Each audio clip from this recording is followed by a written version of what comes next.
Buenas noches.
Buenas noches, doctora. ¿Cómo está? Hola, ¿qué tal? ¿Cómo les va? De repente se me salió la conexión. Hola, buenas Buenas noches. noches. ¿Qué tal? ¿Cómo les va? Bueno, ¿les parece que revisemos algún tipo de comentario respecto de la evaluación, el trabajo evaluativo integrador? Hola. Hola, profesora. Sí. Eh, realizar algún tipo, bueno, de comentario del tema del trabajo evaluativo. En realidad, el trabajo evaluativo tenía un par de objetivos. O sea, para aquellos que lo aprobaron, obviamente tienen la posibilidad, o sea, de haber ya aprobado la mitad del contenido de la materia y en el coloquio final solamente se los va a evaluar sobre las unidades de sistema, interpretación y razonamiento jurídico.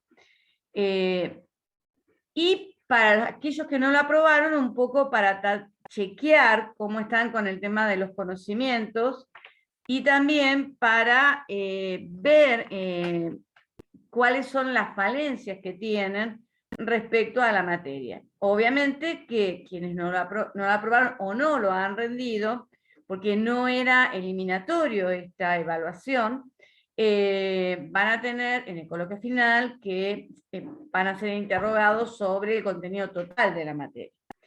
Ahora, ¿cuál es nuestra opinión respecto a lo que ha sucedido? Nosotros estamos bastante preocupados porque las preguntas que se hicieron, 3 o 4, eran consignas que ustedes estuvieron trabajando en los trabajos prácticos de control de lectura y sobre los cuales además se les contestó cuál era la interpretación correcta. Sobre todo creo que fueron las unidades sobre conceptos jurídicos básicos. Y todas las, digamos, las consignas sobre las cuales se los evaluó son consignas que son sumamente esquemáticas y generales. O sea, le preguntamos las tesis de bionaturalismo, pero no le preguntamos de repente posiciones de ética, de metaética, que perfectamente se les podría haber preguntado, o no se les preguntó sobre un autor bionaturalista o positivista específico, más allá de lo que son los, digamos, los pensadores troncales sobre los cuales trabajamos, que indudablemente son Kelsen, Hart y Working, porque en realidad, diríamos, un poco el lineamiento de la materia gira sobre estos tres autores. Por ejemplo, la primera consigna sobre realismo y convencionalismo, que se les dijo, se les aclaró y se les explicó que iba a ser seguro materia de evaluación, porque el realismo y el convencionalismo lo volvemos a ver nuevamente en interpretación del derecho, porque estas dos, digamos, teorías que tratan de explicar la relación entre el lenguaje y la realidad, son la base de las concepciones, por un lado, decisionista y cognoscitiva, dentro de lo que es el tema de la interpretación. O sea, estas dos concepciones de interpretación se basan en cada una de estas teorías. ¿Por qué el derecho es un objeto semiótico? Les explicamos que veíamos lenguaje, porque todo lo que vemos en lenguaje lo podemos traspolar a el derecho y al sistema jurídico. Tenemos una concepción tanto del sistema jurídico como de las normas sintáctica, semántica y pragmática. Tenemos un análisis diacrónico y sincrónico del lenguaje, el lenguaje de sistema jurídico. El derecho como el lenguaje son ambos sistemas de comunicación, porque el derecho lo que comunica son relaciones de autoridad, mandatos entre la autoridad y el ciudadano. Entonces, lo que hemos estado analizando son temas que son troncales y centrales. Entonces, es importante que ustedes vuelvan a releer y vuelvan a fijar, y además el otro tema complicado es la manera de expresarse.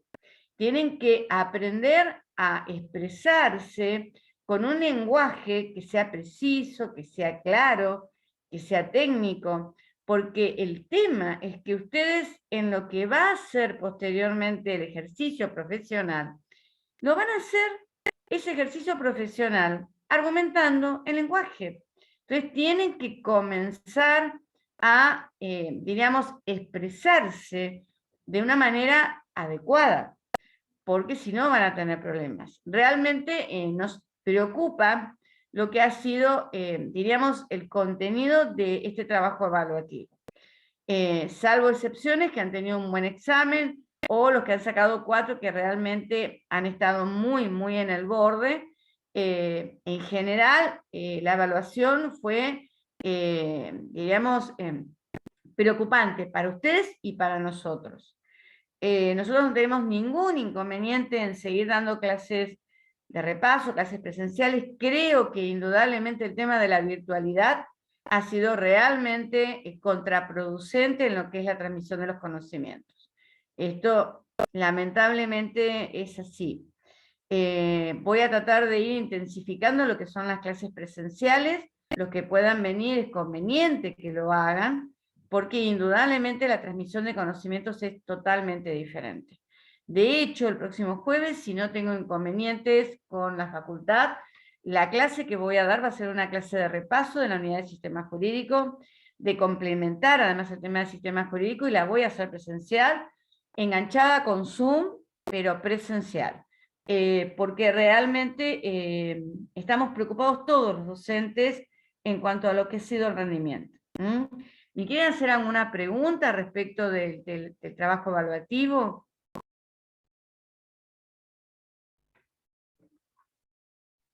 Buenas noches, profesora. Sí, Soy Anselmino. sí, ¿qué tal? ¿Cómo le va? Yo le quería hacer una Sí, pregunta. Me quedé re sí, preocupada también, yo también estoy muy preocupada. Realmente estoy sí. desde el lunes metiéndole, estoy leyendo, releyendo, aprobé, pero igual estoy preocupada, porque me preocupan las siguientes 4 unidades. Sí. Y le quería preguntar si siempre las clases presenciales van a ser un jueves, o como habían sido la anterior que yo pude ir, que fue un viernes, si va a haber alguna los viernes presenciales o no. Mirá, en principio yo tengo que más o menos ir respetando el tema del cronograma. Por eso, si bien no estaba pautada una clase el día jueves, porque se van subiendo audios, a mí me gustaría darles una clase de repaso de todo lo que es sistema presencial, aunque se contraponga un poco con el tema de la unidad que sigue, que es interpretación, como para poder cerrar un poco. Igual, esa clase presencial la vamos a pasar por Zoom. O sea, va a estar conectado simultáneamente Zoom y presencial. Y bueno, si Lucía me acompaña, que siempre me acompaña, de repente va a poder estar atenta a las preguntas que ustedes vayan haciendo, para aquellos que no puedan concurrir de manera presencial, que vayan haciendo a través del Zoom y del chat. Un poco la idea es esa.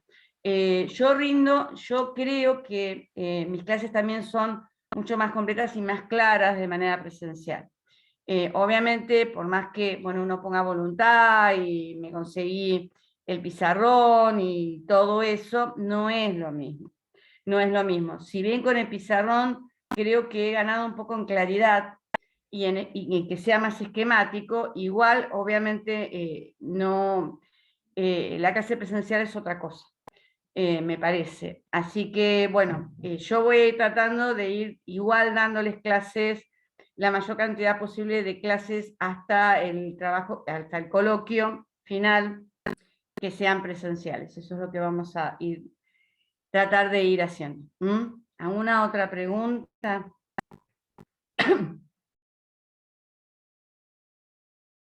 Bueno, ¿quieren que continuemos con el tema del sistema jurídico? ¿Les parece? Bueno, vamos a continuar con sistema jurídico. Recuerden que nosotros lo que habíamos visto en la primera clase, o en la clase que yo les di sobre el sistema jurídico, habíamos comenzado a ir analizando Primero por una parte las características distintivas de un sistema jurídico y por otro lado las características formales. A partir de las características formales fuimos analizando, cuando vimos las características formales, que son la completitud, la coherencia y la independencia. Estuvimos viendo por un lado, cuando analizamos el tema de la completitud, qué tipos de lagunas podemos encontrarnos en un sistema, independientemente que para Kelsen, él considera que todo sistema jurídico tiene un principio de clausura, que dice que todo lo que no está prohibido está permitido, pero observamos que en los hechos existen lagunas, y las lagunas se dan cuando el legislador quiso regular un determinado caso y ha quedado alguno de los supuestos de ese caso sin una regulación determinada y específica. También vimos, cuando estuvimos viendo el tema de las contradicciones, cómo a través de una característica formal que Kelsen considera que tienen los sistemas jurídicos, que es la estructura jerárquica, vemos cómo a través de unos determinados principios, como lo son el tema del ex superior, el ex posterior y el ex especial, podemos ir solucionando las contradicciones que efectivamente aparecen en un sistema jurídico, independientemente que para Kelsen dice que no pueden existir porque las contradicciones son lógicas y la lógica, según Kelsen, no puede ser aplicada a los sistemas jurídicos. De hecho, existen contradicciones y de hecho podemos aplicar la lógica a lo que es un sistema jurídico.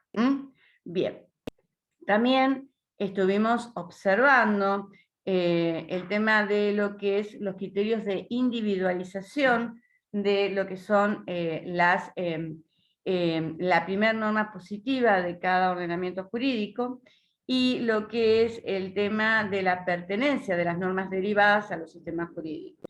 Estuvimos analizando diferentes, o sea, vimos que en Kelsen, para que una norma pertenezca a un sistema jurídico, tiene que haber sido creada de acuerdo al órgano, al procedimiento y al contenido de una norma superior válida de ese sistema jurídico, y advertimos que el órgano y el procedimiento están relacionados con el criterio de legalidad de los sistemas dinámicos, pero en cambio el hecho que una norma además también recepte el contenido de una norma superior está relacionado con lo que es el criterio de deducibilidad, que es el criterio que impera dentro de lo que son los sistemas estáticos. O sea, nosotros estuvimos analizando la distinción entre sistemas estáticos y dinámicos, como los explica Kelsen, y vimos que si bien los sistemas jurídicos son sistemas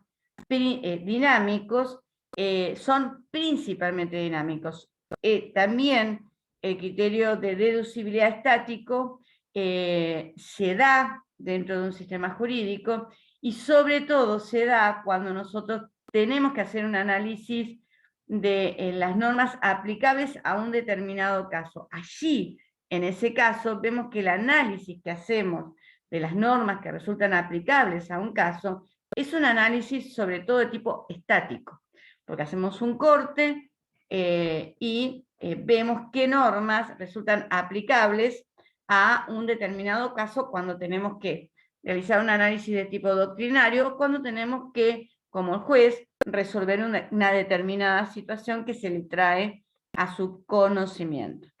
También tenemos que tener en cuenta, que lo vamos a explicar muy rápidamente, no es para que se compliquen, que indudablemente nosotros, los sistemas jurídicos, son sistemas que se encuentran en un continuo cambio, y se encuentran en un continuo cambio a través de lo que son los procesos de promulgación y de derogación de normas. O sea, cada vez que se promulga una nueva norma y cada vez que se deroga una norma existente en un sistema jurídico, el sistema jurídico sufre un cambio.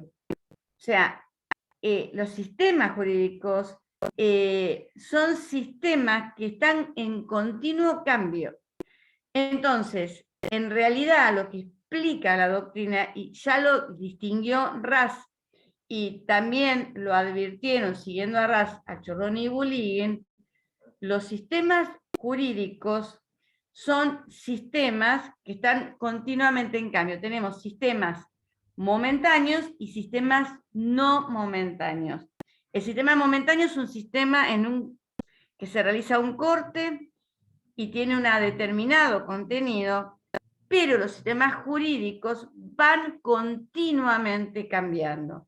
Por eso Alchurrón y Bulligin distinguen entre sistema jurídico y orden jurídico.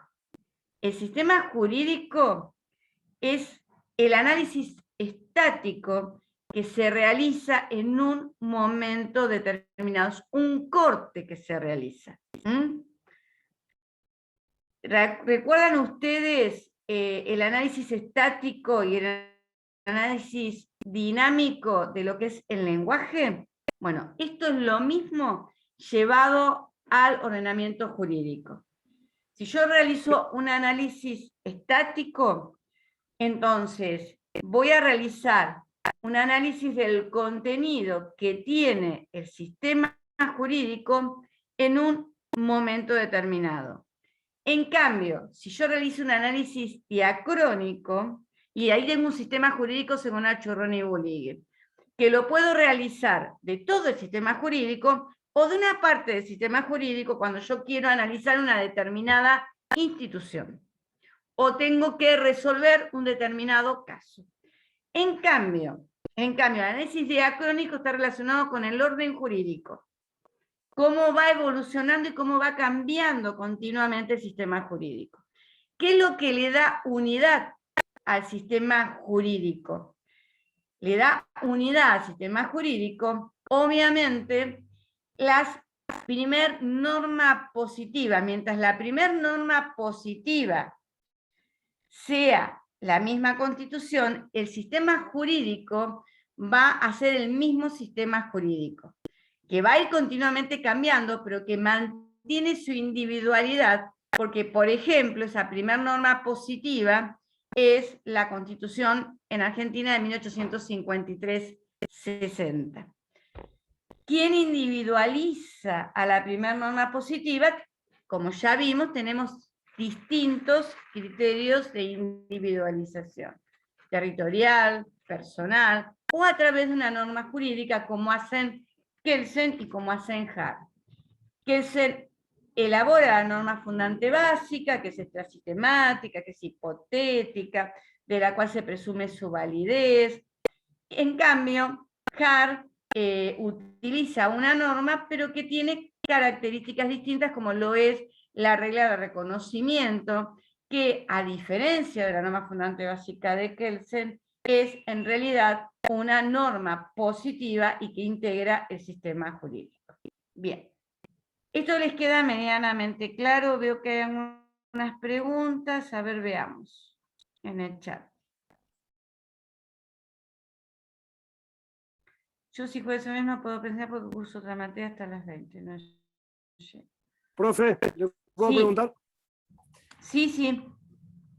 Si bien tenemos a Kelsen por un lado con la norma fundante básica que le daría validez a la Constitución, en el caso de Hart con la regla de reconocimiento, ¿la Constitución sería una regla de reconocimiento? No. La regla de reconocimiento en realidad es una costumbre. Que lo que hace que es utilizada por los órganos de aplicación de las normas, específicamente por los jueces, y lo que hace esa regla de reconocimiento es una costumbre, que utilizan los jueces, con los cuales lo que hacen es individualizar cuáles son las fuentes de creación de reglas primarias de ese sistema. La Constitución es una norma positiva y en realidad la Constitución establece cuáles son las fuentes. Lo que hace la regla de reconocimiento es individualizar cuáles son esas fuentes positivas de creación de reglas primarias. No es la Constitución la regla de reconocimiento. La regla de reconocimiento individualiza a la Constitución de la cual emanan las reglas primarias. No sé si queda claro, Andrés. Entonces no habría cadena de validez en HART. Sí, por supuesto que hay cadena de validez. Lo mismo que en Kelsen. Lo que sucede es que en HART la regla de reconocimiento es una norma positiva que integra el sistema y que lo que hace es individualizar cuáles son las fuentes de las cuales emanan las reglas primarias. Hay, por supuesto, cadena de validez, exactamente igual. Ok, gracias, profe. La diferencia está que en Kelsen la regla, o sea, la norma que individualiza a la primer norma positiva está fuera del sistema y no es una norma positiva. En cambio, en HART, la norma que individualiza a la primer, diríamos, norma positiva del sistema es una norma positiva, integra el sistema y en realidad es una costumbre. Y de la regla de reconocimiento profe, no se presume la validez, porque es la medida de validez de las reglas que integran el sistema jurídico.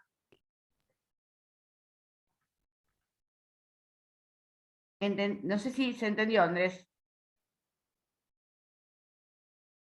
¿Andrés? Sí, profe, gracias. Bien, bueno. Ahora Sí, vamos a pasar específicamente a lo que es el concepto de validez. El concepto de validez es un concepto central en lo que es el positivismo jurídico. Si bien algunos autores como Bernengo considera que el concepto de validez no sirve absolutamente para nada y lo que hace es sembrar de reminiscencia mágico, religiosas, todo lo que es el sistema jurídico, lamentablemente para el resto de los autores resultan coincidentes en lo que es la importancia de lo que es el concepto de validez en el ámbito del derecho. Nosotros tenemos, y en esto es sumamente claro, Nino, yo les aconsejo que tal vez sigan el tema de las diferentes acepciones del concepto de validez de Nino. Independientemente de ello, yo tengo un resumen de los capítulos de sistema jurídico del libro de Doctor Rodríguez, que le voy a pedir a Lucía luego que lo suba. Es un Power, que lo suba al campus virtual, como para que ustedes puedan de repente tenerlo como resumen y como consulta. Pero Nino hace una explicación sobre los diferentes sentidos del concepto de validez que a mi juicio resulta sumamente clara. Nino dice que el concepto de validez es un concepto ambiguo que tiene distintas acepciones. Él identifica 6 acepciones. Dice que algunas acepciones se aplican a todo el sistema jurídico, en cambio otras acepciones se aplican a las normas derivadas que integran un sistema jurídico. Bien, estas distintas acepciones del concepto de validez vamos a empezar a trabajar un poco con el pizarrón. Esperen que voy a tratar de colocar, si pueden ustedes verlo. Ay.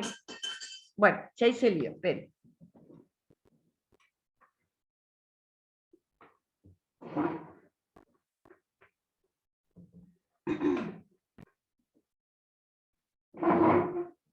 A ver.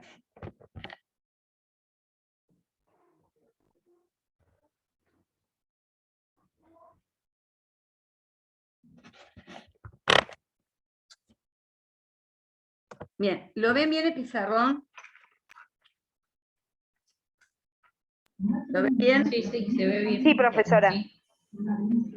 Bueno, entonces, entre las distintas acepciones que identifica Nino, podemos señalar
Bien. Como acabamos de ver, bueno, entre los distintas acepciones del concepto de validez, el primero que identifica, uno que identifica Nino es como existencia. En este caso, esta acepción de validez se aplica no solamente a cada una de las normas que integran un determinado sistema jurídico, sino a todo el sistema jurídico en general. ¿Qué es lo que afirma esta acepción? Que un sistema jurídico y una norma jurídica resultan válidos cuando existen. Otra de las acepciones es como justificabilidad. En este caso, también esta acepción se aplica a todo el sistema jurídico y a las normas individuales que integran ese sistema jurídico. Y en este caso, esta acepción lo que afirma es que un sistema jurídico, como las normas que lo integran, resultan válidas cuando se encuentra justificado su obligatoriedad. Y esa justificación se encuentra fundamentada en determinados valores o razones para que resulte obligatorio y que deba ser lo que el sistema jurídico establece. Otra de las acepciones es validez como pertenencia. En este caso, esta acepción solamente se aplica a las normas derivadas. Una norma derivada pertenece a un sistema jurídico, o sea, una norma derivada es válida cuando pertenece a un determinado sistema jurídico. A su vez, otra de las acepciones es como autorización.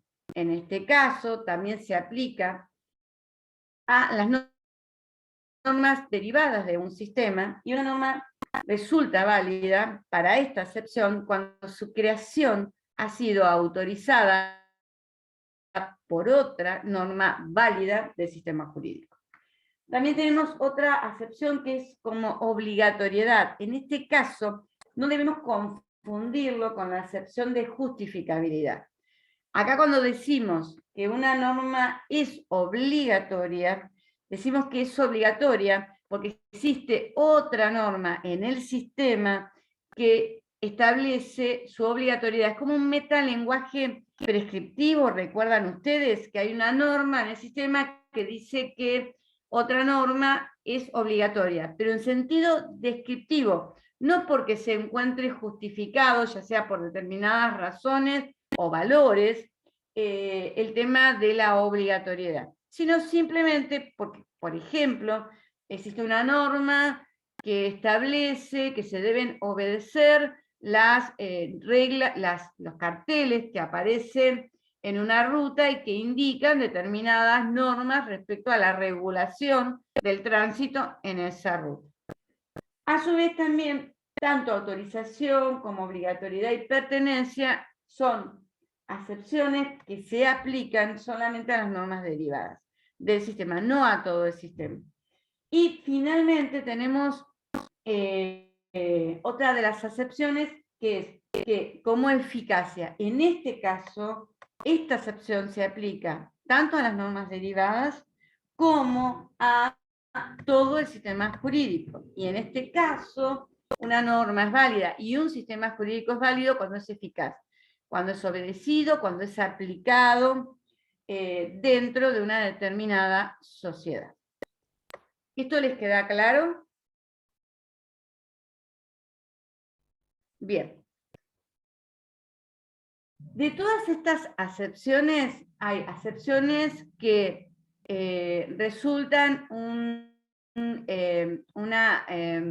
diríamos, una acepción o un criterio de validez descriptivo. En cambio, hay otras de esas acepciones que implican un concepto de validez de tipo normativo, de tipo prescriptivo.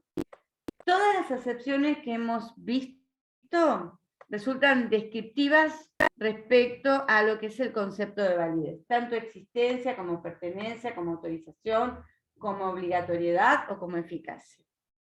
En cambio, el concepto 2, que es el de justificabilidad, implica un concepto de validez de tipo normativo prescriptivo, porque allí se debe obedecer lo que establece el sistema jurídico, porque se encuentra justificado el contenido del sistema jurídico, generalmente por razones de tipo moral, por pautas de tipo moral.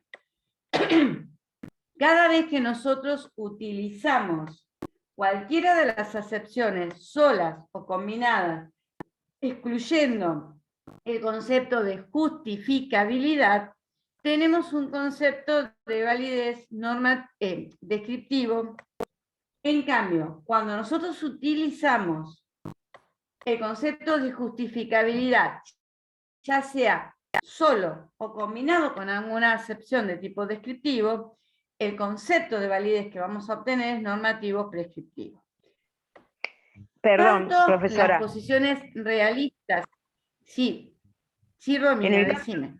En el caso de Kelsen, por ejemplo, que habla de, bueno, una norma es válida si depende de otra norma que también es válida, pero él dice que no depende de un hecho, pero cuando habla de eficacia está haciendo referencia a un hecho. No, ahora vamos a hablar de Kelsen. Quédate tranquila, Romina. Sí. Quédate tranquila, no te quedes tranquila, porque ahora vamos a ver los problemas que tenemos respecto a lo que es, primero, la relación entre validez y eficacia en Kelsen, que ha habido inclusive doctorados o tesis doctorales que hablan sobre ese tema, y también vamos a observar los problemas que se plantean respecto a qué concepto de validez Kelsen adopta, si es un concepto descriptivo, si es un concepto normativo.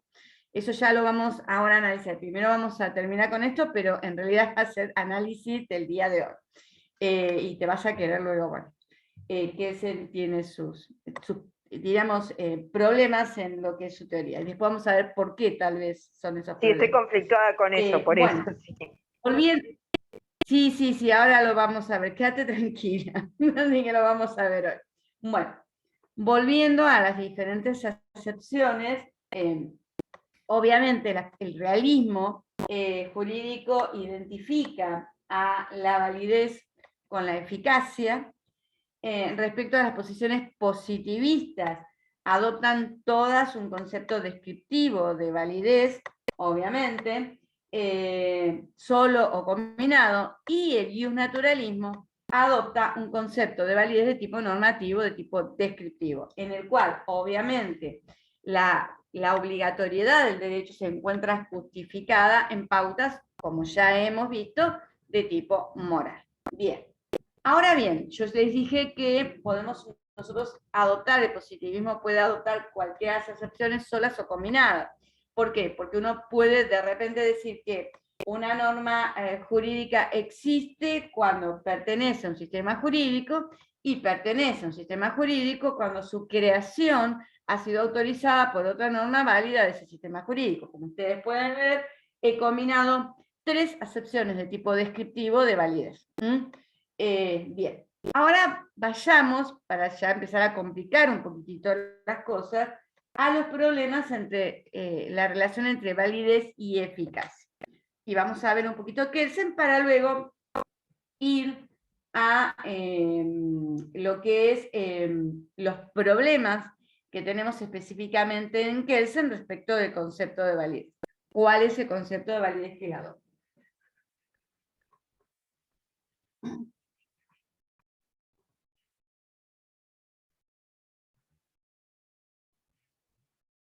Bien. Bueno. Kelsen cuando habla del tema de la relación entre validez y eficacia, dice que existen dos posiciones respecto a la relación entre ambos conceptos. Están por un lado las posiciones idealistas que directamente separan la relación, estos dos conceptos, lo que es la validez de lo que es la eficacia en las normas, a punto tal que dicen que pertenecen a mundos totalmente incompatibles, que la validez se encuentra dentro del mundo del deber ser, en cambio la eficacia se encuentra en un mundo distinto, que es el mundo de la realidad, el mundo del ser, en que entre ambos mundos no existe, lógicamente, conexión alguna. Y por otro lado, tenemos la posición del realismo, que directamente lo que hace es identificar a la validez con la eficacia. O sea, que considera que una norma y un sistema jurídico son válidos si son eficaces. Bueno, él dice que ninguna de las dos posiciones alcanzan a realmente explicar la relación entre ambos conceptos.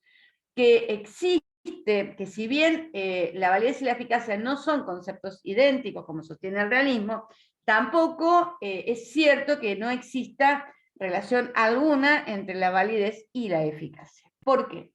Porque Kelsen lo que afirma es que, indudablemente, una norma es válida porque pertenece a un determinado sistema jurídico, porque ha sido creada por otra norma válida de ese sistema, porque pertenece, y que la validez no nace de ningún hecho, sino que es un concepto autónomo, pero que para que una norma permanezca siendo válida, necesita un mínimo de eficacia. O sea que, en realidad, la relación que existe entre lo que es la validez y la eficacia es una relación de condición. O sea que la eficacia en realidad es una condición de la validez. Así como para que una persona, digamos, para que una persona existe y para que una persona tenga vida es necesario que haya nacido. Pero obviamente para que esa persona mantenga su vida es necesario que se den determinadas condiciones. Que se alimente, que de repente su salud que esté bien, que esté cuidado, que además no sufra un accidente, que no sufra que se proteja de las condiciones ambientales. O sea, hay una serie de condiciones, como por ejemplo es el alimento, para que una persona se mantenga con vida. Que lo mismo sucede entre la validez y la eficacia. Que una norma es válida porque nace válida, porque ha sido creada de acuerdo al órgano, al procedimiento, porque forma parte de un determinado sistema jurídico, porque existe, pero para que mantenga su validez es necesario que tenga un mínimo de eficacia. Porque si no tiene un mínimo de eficacia, esto va a ocasionar que esa norma que nació válida, a través del transcurso del tiempo, pierda su validez, porque nunca fue aplicada o porque se aplicó y dejó luego de aplicarse, y se produce una costumbre contraria, la cual se llama desuetudo, que hace que una norma que nació válida, con el tiempo, al no haber adquirido eficacia o haberla perdido esa eficacia, pierda su validez.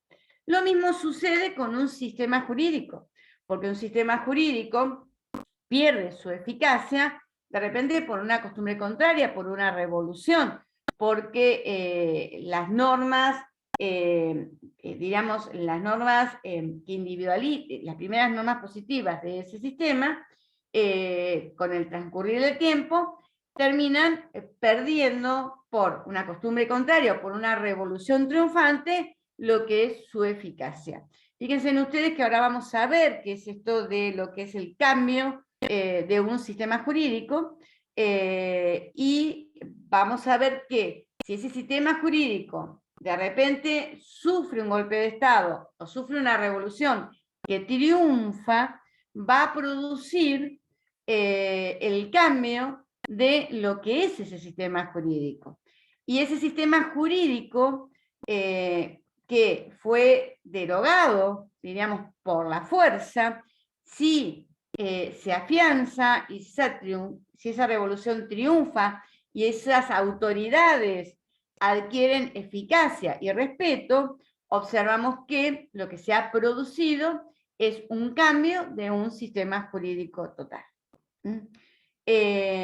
Tengan en cuenta ustedes que la doctrina considera que si el sistema jurídico, la Constitución, que individualiza, que es la primera norma positiva, cambia de manera regular, o sea, porque lo hace a través de las pautas que la misma Constitución establece por una asamblea constituyente y es modificado, la doctrina considera que si el cambio es regular, siempre nos encontramos dentro de un mismo sistema jurídico. Solamente vamos a tener un cambio de sistema jurídico si ese cambio de sistema jurídico lo es a través de una revolución. Y esa revolución tiene que además adquirir eficacia y tiene que ser una revolución que ha triunfado. Porque si esa revolución fracasa, las personas que han realizado esa revolución van a ser juzgadas por las normas del sistema jurídico que intentaron derogar. ¿Esto les queda claro? Profe, por ejemplo, el ejemplo de Sí, una decime, revolución pregúntame. sería un golpe de Estado. Sí, o sea, cuando nosotros hablamos, o sea, las normas individuales de un sistema jurídico pierden su validez a través de lo que es su no aplicación, ya sea porque nunca fueron aplicadas o porque fueron aplicadas en algún momento y luego se produce una conducta contraria a su aplicación. Pero el sistema jurídico como un todo, el sistema jurídico se va a mantener vigente siempre que sea aplicado y sea respetado, y si hay un cambio de la primer norma positiva, que es la que individualiza el sistema jurídico, que es la que le da la unidad a un sistema jurídico. O sea, la primera norma positiva lo que tiene como, diríamos, como función es darle unidad a todo un sistema jurídico. ¿Por qué? Porque todas las normas que directa o indirectamente deriven de esa primera norma positiva forman parte de un mismo sistema jurídico. Si esa primera norma positiva, o sea, por ejemplo, la Constitución nuestra de 1853-60, es modificada, la modificación puede ser de dos tipos. Puede ser una modificación realizada como lo fue la última reforma constitucional de 1994, en la cual se convocó a una asamblea constituyente de acuerdo a las pautas que establecía la Constitución de 1853-60, se produjo la modificación de la Constitución de acuerdo a las pautas que la misma Constitución establecía. En ese caso, el sistema jurídico sigue siendo el mismo. La doctrina considera que si la modificación se produce de acuerdo a las pautas y a las reglas que la misma Constitución modificada establece, nos encontramos siempre con el mismo sistema jurídico. Por eso nosotros decimos que en nuestro sistema jurídico la primera norma positiva es la Constitución de 1853-60, con todas las reformas que la misma Constitución ha establecido. ¿Entienden? Profesora. Bien, ¿esto lo entendieron? Sí. Una pregunta. Bien. Ahora, para que exista una modificación del sistema jurídico y un cambio directamente del sistema jurídico dentro de un determinado país, ese cambio debe ser efectivo, se realiza a través de un procedimiento no regular. Y el procedimiento no regular se da a través de un golpe de Estado que puede ser violento o no. El golpe de Estado es un cambio de un sistema jurídico de manera no regular, de manera que no está prevista por el sistema jurídico. Ahí nos encontramos con una revolución. Esa revolución puede ser violenta, puede ser no violenta. pero implica un cambio del sistema jurídico por vías no regulares, por vías no previstas por el mismo sistema jurídico. Y ahí tenemos un nuevo sistema jurídico, que ese nuevo sistema jurídico va a adquirir validez si pasa a ser eficaz, si las nuevas autoridades adquieren eficacia, son respetadas. A ver, ¿qué me querían preguntar por allí? Sí, hay una persona con la mano Pregúntame levantada. que está levantado. A ver, sí. Profesor, un ejemplo de eso sería de que después son juzgados por las leyes anteriores, ¿sería el régimen nazi? Exactamente. Sí. Bueno, en realidad sí. En el régimen nazi no sería tanto así, porque ahí no hubo de repente el tema del régimen nazi, sí, ahí hubo una derrota, sí, es un régimen, sí, obviamente. Sí, Romina, tenés razón. Porque en el tema del régimen nazi, en realidad hubo una derrota del país en la guerra y eso implicó un cambio no regular de lo que fue el sistema jurídico nazi. Ahí tenemos, o sea, diríamos, es un cambio obviamente no regular y violento en ese caso. Alemania fue un país derrotado que implicó obviamente todo el cambio de su sistema jurídico. Sí, Romina. Gracias, profesor. Buen ejemplo. Bien, ¿alguna otra pregunta me querían hacer por allí respecto de este tema? Así después ya comenzamos a analizar los problemas de lo que es el concepto de validez en Kelsen. Bueno, concretamente, y respecto al tema de la relación entre validez y eficacia de la cual habla Kelsen no adopta ni una posición realista ni una posición idealista, que son los dos extremos. Las críticas que se le hacen a Kelsen es que desde el momento en que él relaciona la validez con la eficacia, que se encuentran obviamente en ámbitos lógicos distintos, como es uno el tema del deber ser y el tema del mundo de la realidad, el tema fáctico, lo que establecen es que la pureza de su teoría, recuerden que Kelsen hace una doble purificación en su teoría del derecho. Por un lado, purifica la teoría del derecho de lo que es el mundo fáctico, el mundo de la realidad, el mundo del deber ser, y por otro lado realiza una segunda purificación que es también separar al mundo del derecho del mundo de la axiología, del mundo de los valores. Obviamente, esto afecta una de sus purificaciones, que es separar al mundo del derecho del mundo de la realidad. Vamos a ver ahora que también con los problemas que tenemos respecto al concepto de validez que adopta Kelsen, vamos a observar que también se encuentra afectado la segunda purificación que él hace, o la otra purificación que él realiza, tratando de separar al mundo del derecho del mundo de los valores. Esperen 2 minutitos que voy a coger un vasito de agua. Y ya ven.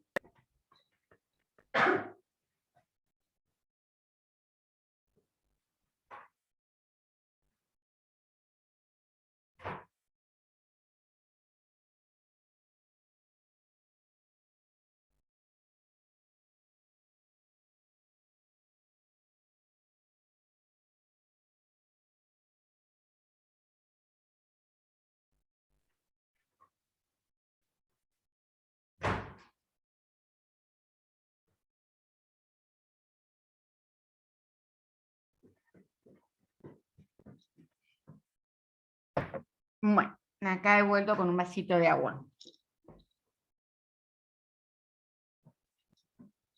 Otro de los problemas que se plantean respecto al tema del concepto de validez en Kelsen es cuál es el concepto de validez que Kelsen adopta. Vieron que nosotros estuvimos observando o analizando que hay 2 tipos de concepto de validez. Un concepto de validez normativo prescriptivo, que es el que utilizan las posiciones, lo que es el naturalismo, las posiciones también antipositivistas, y por otro lado, un concepto de validez descriptivo, que es obviamente el que utilizan la concepción positivista del derecho.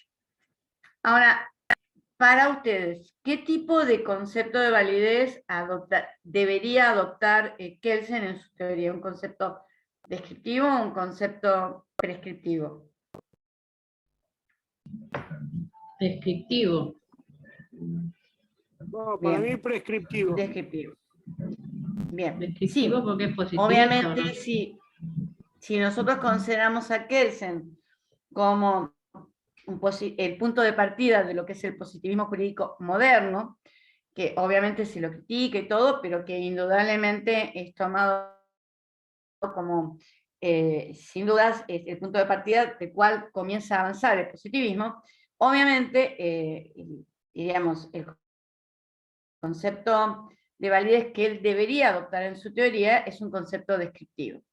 Sin embargo, existen, del análisis de las diferentes obras de Kelsen, existen dudas respecto a cuál es el concepto de validez que él adopta o que toma en su teoría.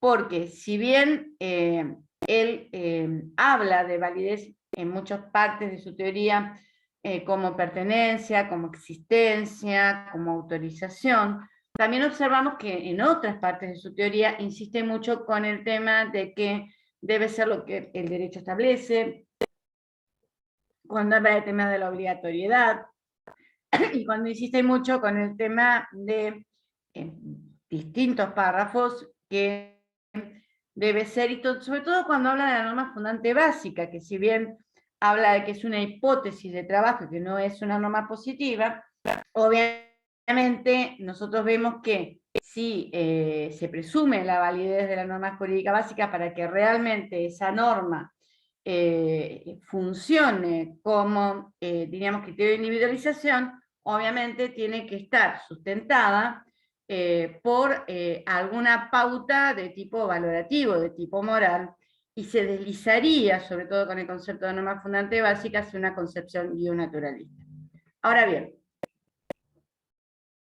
¿cómo tratan de explicar los diferentes autores esta aparente contradicción o antinomia dentro de la teoría de Kelsen?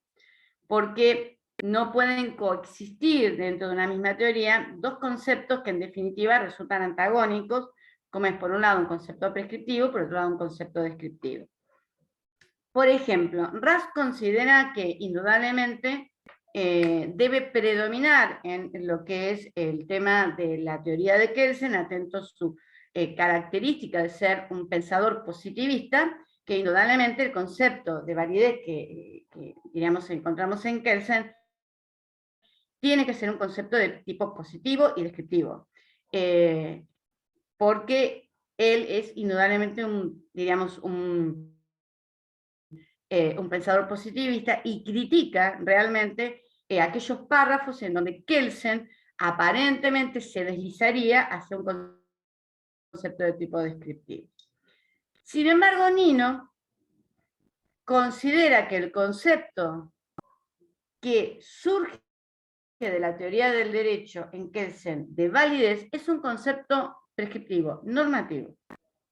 Y no solamente afirma esto, sino que además lo justifica.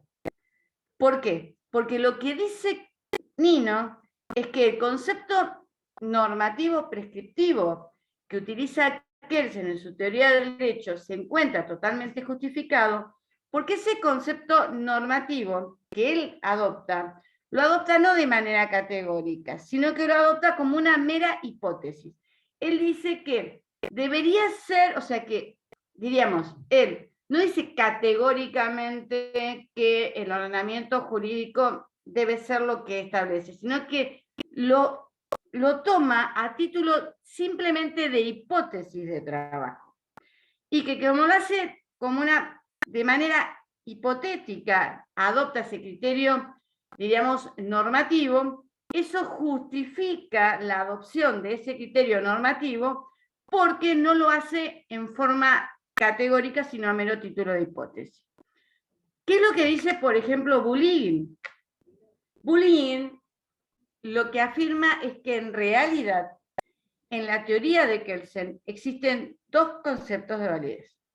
Que hay en parte de su teoría que adopta un concepto descriptivo y que hay en parte de su teoría que adopta un concepto de tipo normativo. Y que eso se debe a el hecho que Kelsen ha sido un autor que ha tenido una, diríamos, una larga producción jurídica. Y que además de haber tenido una larga producción jurídica en el tiempo, que se ha extendido en el tiempo, tiene, diríamos, en su teoría, tiene, por un lado, una recepción de lo que es las teorías kantianas, y por otro lado, es tributario del positivismo de Comte. Y que ambas, diríamos, posiciones filosóficas que él recepta resultan contradictorias entre sí. Siguiendo a Bulin dice que se pueden advertir en Kelsen tres etapas distintas. Una primera etapa que va hasta el año 1940, en donde escribe su primera versión de la teoría pura del derecho, y en donde se advierte que la influencia kantiana es mucho más marcada y más fuerte que la influencia positivista. Que luego hay un periodo que va de 1940 a 1960, en donde él se va de Europa y se radica en Estados Unidos por el tema de lo que ha sido la Segunda Guerra Mundial, y que Bulin considera que es una etapa de transición en lo que es la doctrina de Kelsen, en donde él lo que hace es traducir la primera edición de la teoría pura del derecho y edita una segunda edición de la teoría pura del derecho, y en donde se advierte que ante sobre todo las críticas que algunas posiciones de él tenían, sobre todo respecto a la relación entre validez y eficacia, y sobre todo su concepción de la norma fundante básica, que era una concepción netamente normativa, prescriptiva, él comienza a ir tratando de abandonar su posición filosófica kantiana, y se va comenzando a prevalecer su posición positivista. Y la última etapa, que va de 1960 hasta que fallece en la década del 70, en la cual, como dice Bulin, él abandona sus herejías kantianas, abandona su concepción de la norma fundante básica, que le trajo más problemas que soluciones a su teoría del derecho, y en donde Kelsen se advierte en sus distintas obras una posición estrictamente positivista. ¿Qué es lo que dice en definitiva Bulin? Que Kelsen nace kantiano y muere positivista. Por ende, que, atento a su posición en definitiva positivista, hay que sacrificar el concepto normativo, que en varias partes de su teoría, y sobre todo en la primera parte hasta 1940, y aún en la etapa de transición entre 1940 y 60, aparecen en su teoría, y hacer prevalecer el concepto descriptivo, que es el concepto de validez que le permite mantener una coherencia en su teoría del derecho.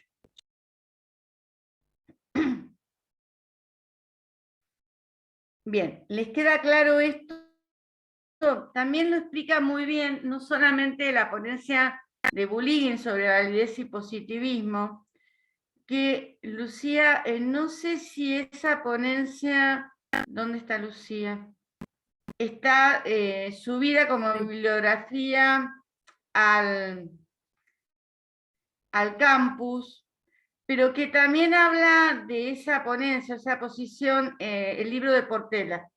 Es un capítulo sobre el sistema jurídico que está escrito por el doctor Portela. Ahí me fijo. Fíjate si está, porque de última, si no, te paso fotocopia y lo subimos al campus, que está muy bien explicado por Bulligen los problemas de validez en Kelsen. Bueno, esto, bueno, lo pueden ver, esta explicación, bien tanto de Nino como del libro Portela, y vamos a, si no está como bibliografía, esta explicación en lo que es en el campus virtual, que es la ponencia de Bulligen sobre validez y positivismo, me comprometo a pasarle escaneado esa ponencia para que sea subida digamos, al campus virtual. También tendríamos que subir a campus virtual, si no está, el Power sobre sistema jurídico, que sigue al libro del doctor Rodríguez y que tiene algunos agregados que yo realicé sobre las características distintivas que están muy bien explicados en Nino sobre sistema jurídico. Bien. PowerPoint de sistema jurídico, para creo que está. terminar con sistema jurídico, a ver, decime, Lucía, sí. Que el PowerPoint de sistema jurídico creo que está, lo que no está es el capítulo de Bulligen con Portela. Ah, Bulligen. perfecto. Yo lo de Bulligen, lo de Portela está el libro de Portela, me parece subido, ¿no? Como El libro bibliografía. sí. El libro sí, pero no está ningún Bien. capítulo de Bulligen. Ay, nunca me Bien, sé el nombre. lo que te voy a pasar luego entonces, mañana te escaneo y te paso, Lucía, es lo de la ponencia de Bulligen. Perfecto. Bueno. Perfecto. Bueno, y para terminar, algo que le encanta a la doctora Valle, pregunta, y es realmente, creo que hay que tener en cuenta lo que les gusta a los profesores, porque después te preguntan y es un tema. Es la relación entre los derechos nacionales y el derecho internacional. Hay dos posiciones, el dualismo y el monismo. Dentro del monismo tenemos el monismo internacional y el monismo nacional. De acuerdo así, consideramos que existe una preeminencia del derecho internacional por sobre los derechos nacionales, o en realidad la preeminencia es del derecho nacional sobre el derecho internacional. El dualismo considera que el sistema jurídico internacional y los sistemas jurídicos nacionales resultan independientes entre sí. En cambio, el monismo considera que existe una preeminencia o del derecho internacional por sobre los derechos nacionales, o de los derechos nacionales por sobre el derecho internacional. El monismo internacional lo que afirma es que los derechos nacionales obtienen su validez del derecho internacional. En cambio, el monismo nacional considera que el derecho internacional adquiere su validez a partir del reconocimiento de cada uno de los derechos nacionales, que lo que hacen es incorporar en forma específica a aquellas, diríamos, normas o tratados del derecho internacional que consideran que van a ser válidos dentro de su territorio. ¿Cuál es la posición de Kelsen? Si nosotros analizamos la teoría de Kelsen, advertimos que Kelsen adopta una posición de monismo internacional. ¿Por qué? Porque Kelsen, al elaborar la norma fundante básica, vean ustedes que en realidad la norma fundante básica de Kelsen lo que hace es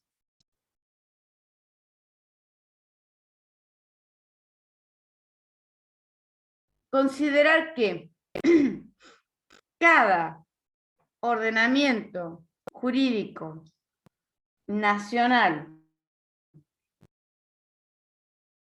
resulta individual porque cada ordenamiento jurídico nacional va a tener una norma fundante básica distinta. Por ejemplo, la norma fundante básica de nuestro ordenamiento jurídico establece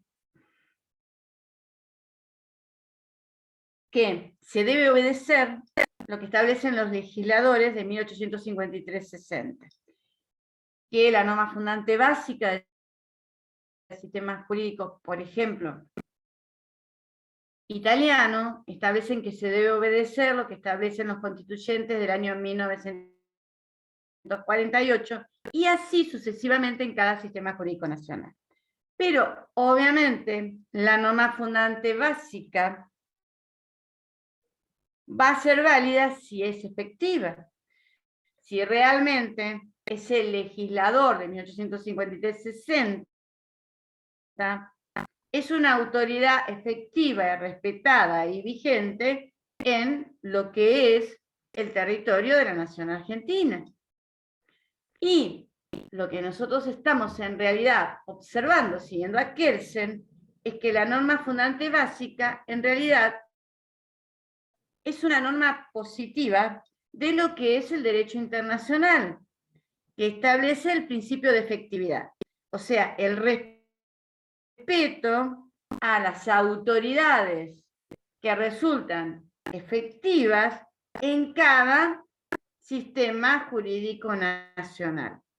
Es decir que la norma fundante básica es en realidad una norma positiva del derecho internacional que establece el principio de efectividad. Y a su vez, la norma fundante básica del derecho internacional establece que los pactos entre estados deben ser respetados. Pacta sunt servanda. Esa es la norma del derecho, la norma fundante básica del derecho internacional. Para que les quede claro, para que nosotros tenemos un derecho internacional que tiene como una de las normas positivas el principio de efectividad.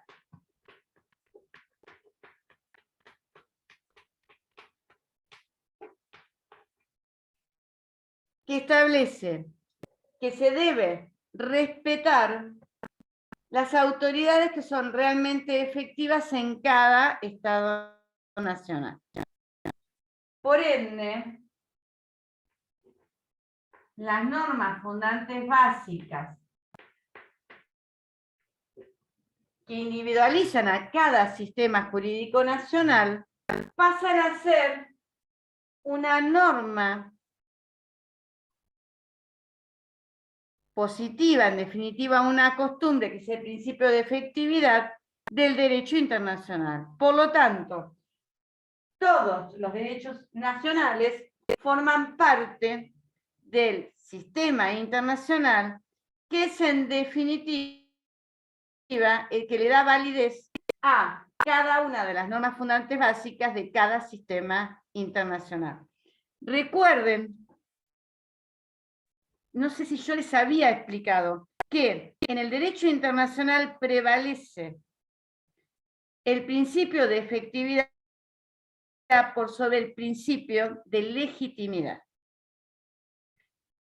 El derecho internacional, ante cualquier tipo de conflicto que le sea sometido a juzgamiento, va a aprobar no el Estado que tiene derecho a, sino el Estado que efectivamente ejerce ese derecho.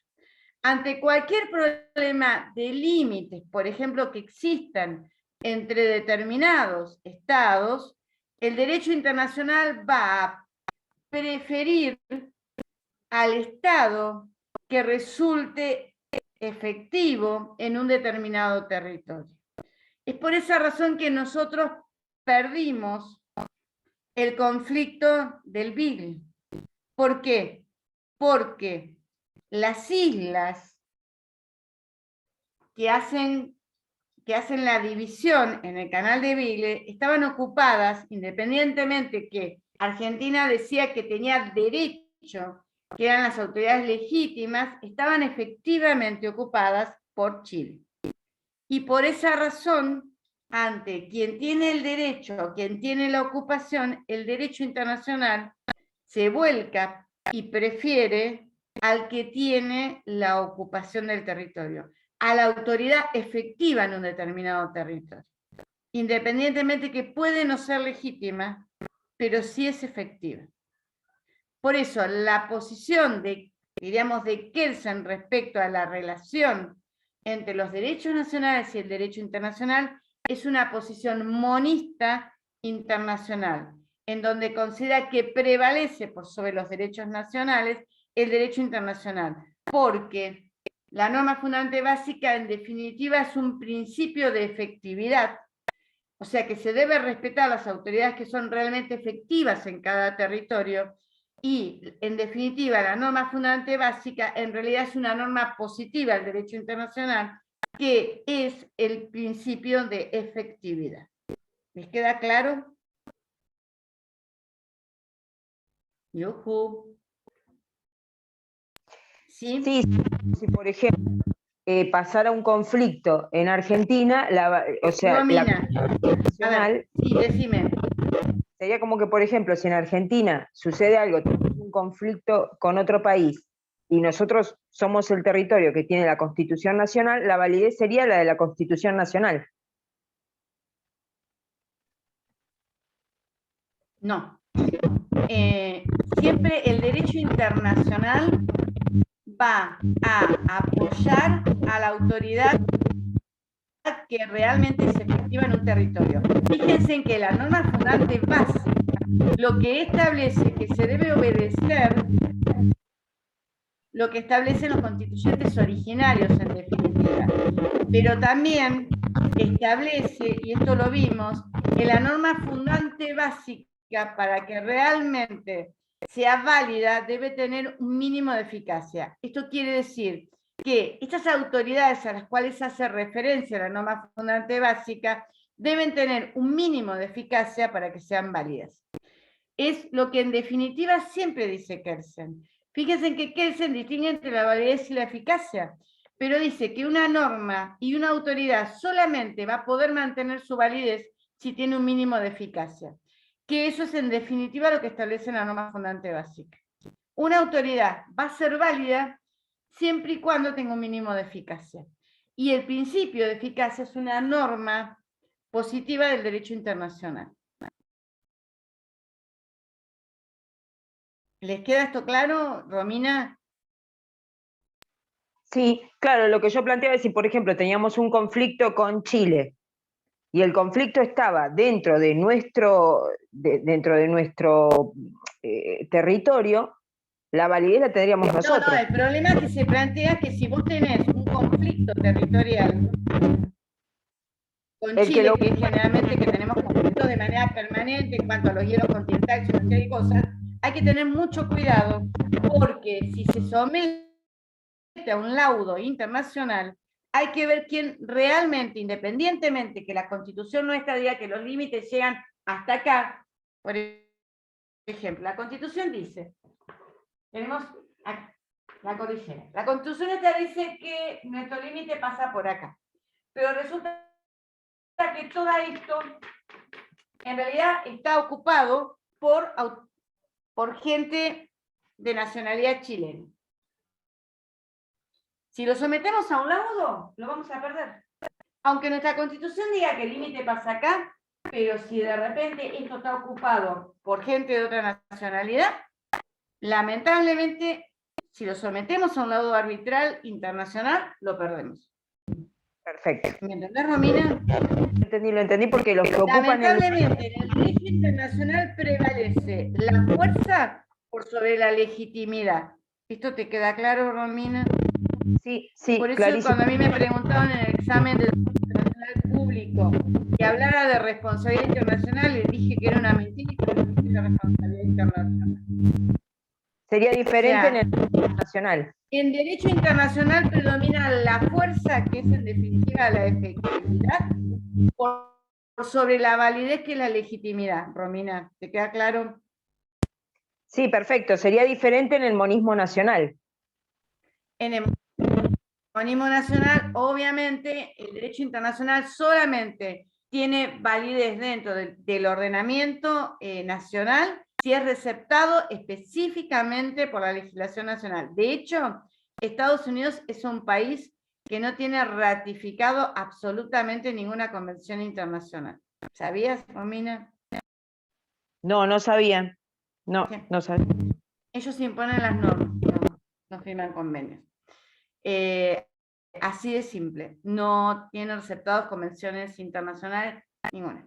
Ellos tienen sus propias normas y se manejan por sus normas. Les quería comentar algo que me había olvidado. Tengan en cuenta ustedes que cuando hablamos de aplicabilidad y validez hay que tener en cuenta lo siguiente. Puede suceder que cuando nosotros tenemos que resolver un determinado caso, debamos aplicar normas que no resultan válidas en ese momento en el territorio nacional. Por ejemplo, esto sucede cuando debemos aplicar una norma que ya fue derogada.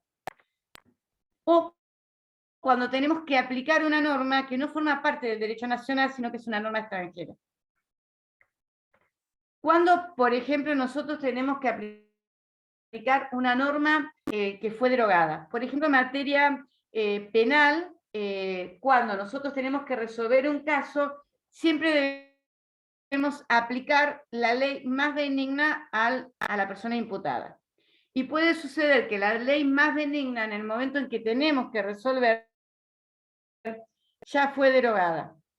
Entonces, nosotros lo que tenemos que tener en cuenta es cuál era la norma que regía al momento de la comisión del hecho, no al momento de la resolución del caso, si esa norma, al momento de la resolución del caso, que era más benigna, fue derogada. Tenemos que aplicar, hay una ultraactividad de la norma derogada, si esa norma regía al momento del hecho y al momento del juzgamiento fue derogada. Si es más benigna, se aplica aunque haya estado derogada.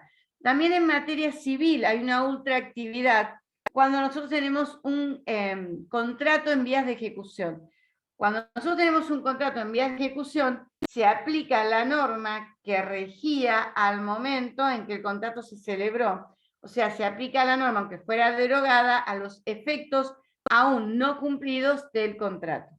Y también cuando tenemos algún punto de conexión en derecho internacional privado, algún punto de conexión con alguna norma extranjera, ya sea por la nacionalidad de las partes, por el lugar de celebración del contrato, por el lugar de radicación de los bienes, en los cuales tenemos que aplicar normas que son normas de un derecho extranjero a un caso que debemos resolver en lo que es nuestro país.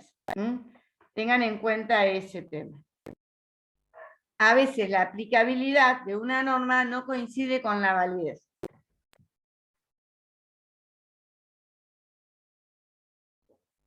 Bueno, con esto estaríamos terminando lo que es sistema jurídico. Yo les voy a dar una clase de repaso de sistema jurídico el jueves presencial.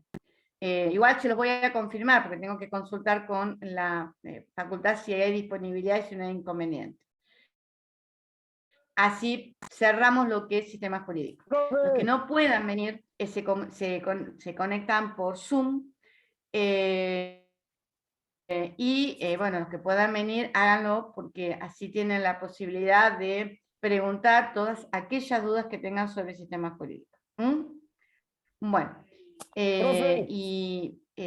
las preguntas, todo lo que les haya quedado ahí dando vueltas, lo van elaborando y lo van preparando para la clase del jueves porque las van a poder hacer, ya sea por Zoom o ya sea de manera presencial en la clase. ¿Sí, chicos? Traten de ver la unidad como para poder, para que la clase esta de repaso sea lo más provechosa para ustedes. Doctora, creo que hay una persona con una duda. A ver, sí, ¿qué pregunta es? ¿Andréses? Yo le quería decir que, bueno... Las el Malvinas me jueves estaban a preguntando las por acá, y 20. tenemos una situación igual. Mira, yo les voy a comentar una charla que tuve con, bueno, una persona conocida, con un cónsul italiano en su momento, que estuvo acá en Mar del Plata, un cónsul italiano en Mar del Plata, Mario San Martino. Una vez nos pusimos a charlar sobre el tema de Malvinas, a las cuales él, por supuesto, llama Falkland. Cosa que, bueno, entonces él lo que me explicaba es que de acuerdo a las pautas del derecho internacional es muy difícil que se pueda, digamos, que el reclamo por las Islas Malvinas resulte favorable a la Argentina porque están ocupadas por Inglaterra desde hace muchísimo tiempo y de acuerdo a las pautas del derecho internacional que rige el principio de efectividad, el reclamo en realidad no va a poder prosperar. Y sobre todo se va a poder lograr tal vez algún tipo de solución en caso que obviamente sean consultados quienes ocupan las Malvinas, que son en definitiva ciudadanos ingleses, siempre y cuando quieran, digamos, incorporarse a Argentina. Yo lo que le planteaba en su momento era que yo le entendía perfectamente todo lo que era el tema de la normativa internacional, que realmente va obviamente en contra de lo que son los intereses argentinos, pero que para mí las Malvinas eran argentinas. Él en su momento me decía, no te entiendo, vos me decís que estás de acuerdo en lo que establece el derecho internacional, pero seguís insistiendo en que las Falkland son argentinas. Entonces, tal vez eso es una distinción que yo cuando les explicaba a ustedes entre lo que es la distinción entre creencias y actitudes. La creencia es digamos, una explicación totalmente fáctica de acuerdo a las normas del derecho internacional que realmente van a hacer que sea muy difícil que en algún momento nosotros podamos recuperar las Islas Malvinas. Otra cosa es la actitud que tengo yo respecto al tema de las Islas Malvinas. Yo puedo estar totalmente de acuerdo y coincidir con la normativa internacional, pero mi actitud ante esa normativa internacional es totalmente contraria, porque yo considero que las normas, indudablemente internacionales, que hacen prevalecer el derecho, el principio de efectividad por sobre el principio de legitimidad, no las comparto, obviamente. Mi actitud es totalmente diferente y además sigo insistiendo en que el derecho internacional es un derecho en el cual predomina la legitimidad por sobre lo que es por sobre lo que es la efectividad. Es un derecho en el cual prevalece la fuerza por sobre el derecho. Y bueno, obviamente sigo estando en contra de lo que es el derecho internacional. Fíjense en ustedes que en definitiva en las Naciones Unidas hay un Consejo de Seguridad en donde hay 5 miembros permanentes que son los que ganaron la última guerra mundial, que fue la Segunda Guerra Mundial. Y esos miembros permanentes tienen derecho de veto para cualquier tipo de decisión que se tome. La fuerza económica, obviamente, acá dicen la fuerza económica predomina totalmente. En definitiva, lamentablemente nuestro mundo es un mundo en el cual lo único que interesa son los intereses económicos. Fíjense en que la guerra de Irak fue una guerra en la cual en realidad lo que se debatía es el poder sobre las reservas petrolíferas de Irak en su momento. Y que se buscó una excusa directamente para invadir Irak. Y Irak en ese momento era una potencia cultural, no solamente económica del Medio Oriente. Era el centro cultural del Medio Oriente. Estaban las mejores universidades en lo que era Bagdad. Hicieron bolsa, por no emplear otro término. Realmente, bueno. Sí, vamos a empezar a hablar de derecho internacional, va a ser un tema, pero tenemos un mundo muy particular, lamentablemente. Yo a veces, hay un tema que decía, paren el mundo que me quiero bajar, no me detengan, no quiero naufragar. Bueno, es así. Bueno, ¿alguna otra pregunta? Si no, nos vemos el jueves. ¿Le puedo hacer Sí, una Andrés, consulta? decime. Me gustaría verte, Andrés. Vos sabés que no me gusta hablar con alguien que no veo, pero bueno. A ver, Andrés, pregúntame, dale. Ahí va. Lo que pasa es que Ahí me saca está, ahí me muchos gusta datos. más. Me saca muchos datos, profe. Yo ¿Cómo? la molesto. No pongo la Sí. cámara porque me saca muchos datos del teléfono. Ah, sí. Entiendo, sí, entiendo. Además, a veces no escuchás bien con la cámara. Yo le quería comentar que el jueves a Sí. las 20:30 juega Argentina. A ver si habría la posibilidad de correr la clase. Yo el viernes no puedo, ese es el tema. De correr la clase a las 20:30 juega Argentina, ¿con quién juega? Juega contra Paraguay, si no me equivoco. Con Perú. Bien. Yo no tendría inconveniente en hacer la clase un poco antes. Pero no sé si se pueden conectar. Lo que pasa es que los que cursamos, por ejemplo, yo curso historia. Tengo historia. Yo curso historia de 18:30 a 20. Yo no podría. Bueno, teniendo en cuenta el tema de que juega Paraguay, lo que podemos hacer es pasar la clase de repaso para la semana que viene. Yo no tengo inconveniente. ¿Hay algún otro partido de Argentina? Les pregunto. No, ya es el último, profe. Bueno, entonces la pasamos el jueves, no damos clase. Igual, no estaba previsto. Y la semana que viene vemos cuándo podemos dar la clase de repaso. No quiero tampoco interrumpir con el tema de Paraguay. Bueno. No, Perú. Entonces nos vemos la semana que viene, después les digo bien cuándo vamos a dar la clase de repaso, chicos. Igual les vamos a estar subiendo el material que falta al campus para que ya lo tengan. Bueno, buenas noches, entonces. Espero que en Argentina. Hasta luego. Bueno. Adiós, buenas noches, chicos. Buenas noches. Buenas noches, doctora. Muy buenas noches, profe. Nos vemos. Chao, gracias.